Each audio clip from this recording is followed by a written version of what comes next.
Yo, what's good, YouTube? Zam Crow here, aka Scoop, back with the ITL Season 5, week number 6. Um, we're taking on phantombass, aka Tyler, coach of the New York Cosmog. So, pretty interesting. He's got a pretty solid squad that I'm about to go over. Um, as always, though, we have Victini, Manaphy, Shaman, Zapdos, Cafagagris, Nidoqueen, Florges, Lucario, Sneasel, Druddigon, and Oranguru. So, that being said, Lucario is our Z move user, and we'll move on to the New York Cosmog roster, whose Z move user is Haxorus, backed up with a team of Celesteela, Weavile, Necrozma, Sylveon, Emboar, Komala, Blastoise, Rhyperior, Gourgeist, and Raichu. That being said, pretty scary team, but we have built a team here. We have a Victini, as you see. We brought it is a choice scarf variant, but it is modest choice scarf with blue flare, psychic, and grass knot, which is um, for the Rhyperior, I believe, and the Blastoise. But depending on how low the Blastoise is, I can reliably take it out with psychic. U-turn to bluff the V-create, maybe for the think that I'm physically offensive and think that I'm a choice scarf variant with the U-turn, and then think that late game V-create might lower my speed to where one of his mons like Weavile can come in and pursuit trap or knock off me. But I actually run modest blue flare, so I can't be my speed won't be lowered or anything like that. Could have ran flare blitz, but I didn't really want the recoil. I have enough speed so that once I am choice scarfed, I'm faster than his fastest. I think I forget what it was. I forgot why I'm at 130 speed, but with a choice scarf, I guarantee outspeed any Weavile that isn't choice scarf. And yeah, so that's it. I got some bulky investment as well since I don't need that much speed. Faster than his other potential choice scarfers, minus Haxorus. But I expect if he brings it to have the poison Z coverage, so that's what I expect. I don't expect it to be choice scarf. Next up, I have Manaphy, which is a leftover set, pretty bulky, all the way around with a little speed investment to outspeed Haxorus when it's not, you know, choice scarfed or dragon danced up. Tail glow, scald, ice beam, and substitute. Substitute is there in case for a lot of different reasons, like Celesteela going for Leech Seed or Sylveon going for the Wish Protect or something like that. To scout an Emboar set potentially, sub up on Blastoise if it doesn't have any way to hit me. Sub up on a Gourgeist that's potentially going for Leech Seed or Will-O-Wisp and things like that. And then Scald and Ice Beam pretty much run through his team. Next up is Zapdos with Volt Switch and U-Turn. I have both because he has a few ground types. Roost and Defog just for longevity and hazards control. I think he had like 3 different hazards he could set up. Max defense with enough speed to outspeed a few things. Very, very bulky Zapdos and just has a lot of support from the team. Next up is going to be a Yachi Berry, Leech Seed, Shaman with, I got the Yachi Berry for the Weavile, obviously, Energy Ball, Toxic, and Leech Seed, and then Hidden Power to knock out the Weavile and kill a huge set to my team. Weavile is just a huge set in general. So this Shaman is actually Spadef invested and not physically invested, since I do have the Yachi Berry to hopefully catch that thing off guard. Next up is Lucario, Muscle Band variant, Adamant Nature, enough speed to outspeed things that it can naturally outspeed. Substitute, swords dance, close combat, and bullet punch was really all the coverage I needed.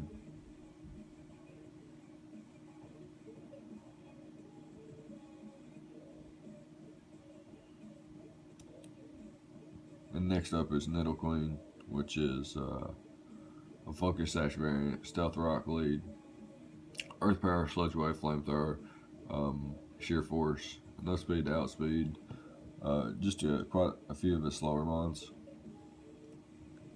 max special attack, and quite a bit of bulk investment.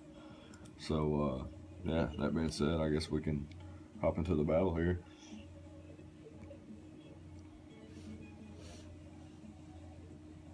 And see what happens here. So,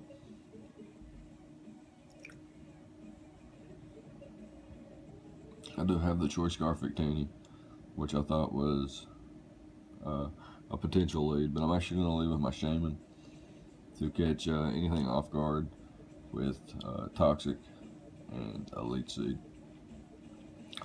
So he leads Electros, which is a pretty fine lead with me. I thought he might have the knockoff and he might get rid of my Yachi Berry, but he actually goes straight for the U-turn. Interesting, but pretty good. I do have ground types myself, and I guess he wanted to U-turn out instead of Volt Switch out. He brings in the Weavile, and this is what I wanted because I can catch it off guard with the Hidden Power fight. He actually goes for sub, predicting my switch, but I stay in, go for the Hidden Power. And now he probably knows I have the Yachi Berry.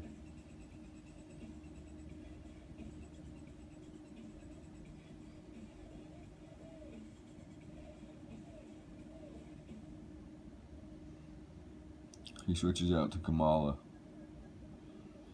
which isn't, affected by Toxic or anything. Let's go for the Hidden Power fighting again. Yeah, I think it revealed that it was super effective, which is unfortunate because now he knows it's fighting and he won't bring the Weavile in. Here I'm just going to go for the Leech Seed. I know this thing can't be Toxic, but I will Leech Seed it. See what it wants to go for here. And he goes for the U-turn as well. So now I think I'm guaranteed in Icicle Crasher's range. And he can just bring out the Weavile and Revenge Kill me here.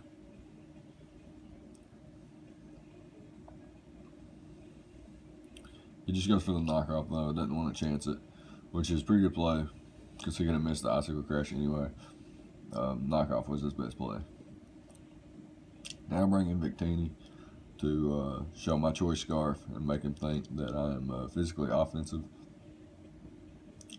which I am especially offensive. He actually goes into Embor, so this U-turn is going to do absolutely nothing. Turns out to be max defense Embor, and it can't.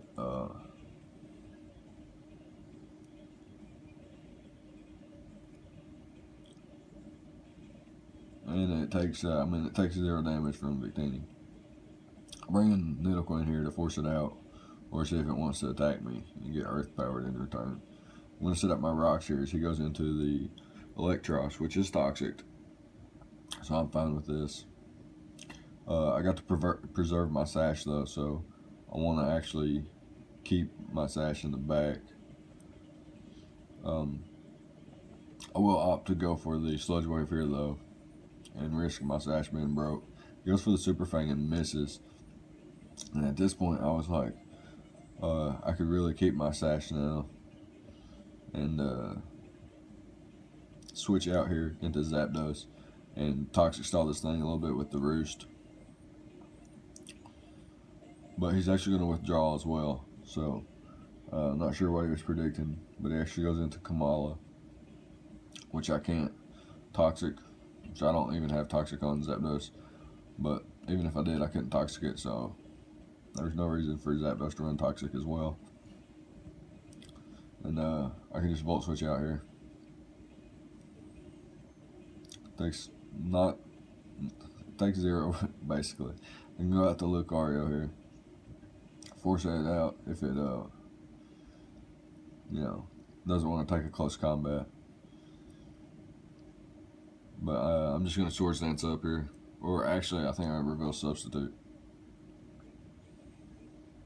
Yeah, I knew he would switch out and get that Wish passed on to something. fat, and it looks like he wants to bring in the inboard. I'm just going to sub up here.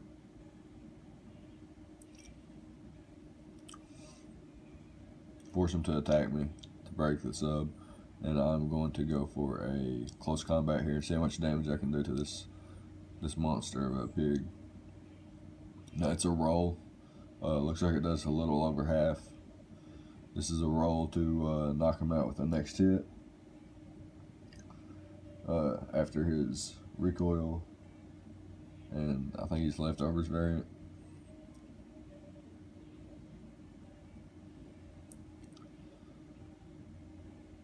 So yeah, he takes the damage and then he recovers a little bit and puts him just under half. But it's a roll. And it's a roll I'm gonna make here. Gonna actually try to knock him out, and we do come away with the knockout there. So the adamant choice, or the adamant muscle band, close combat Lucario coming in the clutch here. A couple high rolls in my favor, and he brings in the Cosmog.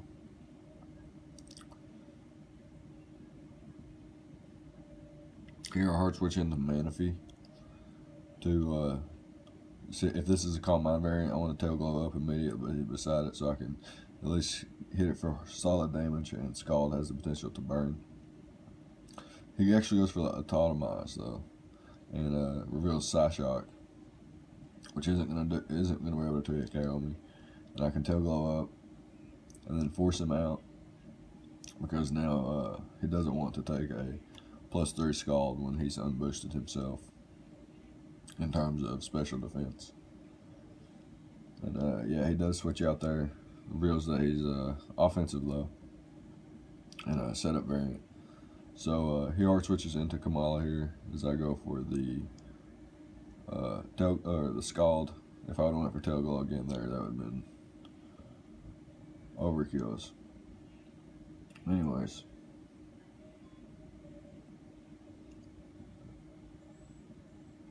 Able to take out the Kamala. He brings back in Electros here. And now I predict a U-turn here, and I'm actually going to go for sub. This also allows, if he does go for any other move, like super effective to break my sub, at least the toxic damages, you know, racking up. He actually goes for the Dragon Tail. And he didn't break my sub, so I'm going to be able to hit him here behind the sub, and then 2-hit KO him, at least if he's, that is if he's Assault Vest. Go for the Scald here. And he reveals that he actually is Assault Vest. And he goes for the Giga Drain, which is going to break my sub. Unfortunately.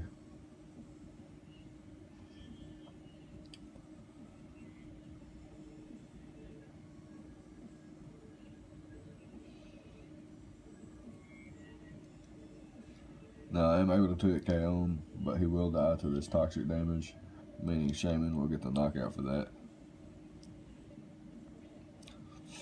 Now he brings out Weavile, which I'm pretty bulky, so I'm going to be able to live the knockoff here and go for another Scald.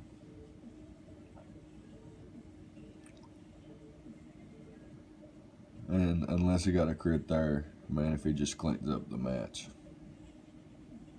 So we've all going to drop to the Scald after barely missing out on the knockout. The Cosmog comes in, but it's shown to be offensive, so most likely we'll drop to this +3 Scald.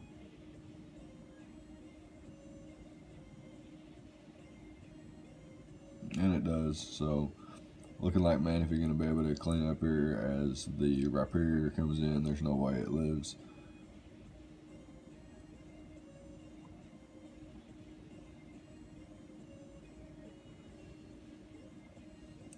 And that's good game. So good game, Tyler. We will take this win with the Manaphy sweep coming in clutch there at the end. We'll move on to 4-2 with a +5 differential now. And yeah, so doing a little better. We got some divisional rematches coming up soon. We play Aki next, so that'll be a lot of fun. Always is. But yeah, that's going to be it. If you like, leave a like, comment, subscribe, and all the good stuff. And I'll see you guys next time. Thank you for watching.